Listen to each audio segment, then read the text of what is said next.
ఇవాళ భారతీయ జనతా పార్టీ టీచర్ల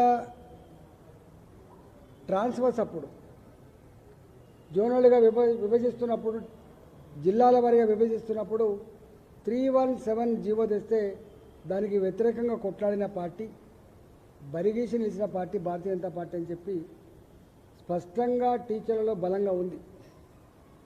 ఆనాడు ఇదే అంశానికి కాంగ్రెస్ పార్టీ మాట ఇచ్చి అధికారం వచ్చిన తర్వాత వెంటనే అమలు చేస్తా అని చెప్పినట్టు కాంగ్రెస్ పార్టీ మాట తప్పితే ఇవాళకి కూడా ఆనాడు ఏ దుఃఖమైతే మా టీచర్లో ఉన్నదో, ఏ బాధ అయితే వాళ్ళు అనుభవిస్తూ ఉన్నారో అది కొనసాగుతూ ఉంది. కాబట్టి మా టీచర్లకి మా ఒకటి కరీంనగర్ కేంద్రంగా ఒకటి వరంగల్ కేంద్రంగా ఉండేటువంటి టీచర్స్ ఎమ్మెల్సీ అభ్యర్థుల ఎన్నిక సందర్భంలో మీరు ఆలోచన చేసి ఎవరు మీ పక్షాన ఉంటారో మీరు అవగాహన ఉండాలి. కాబట్టి ఇలా భారతీయ జనతా పార్టీ బలపరిచిన అభ్యర్థిని మీరు గెలిపించండి.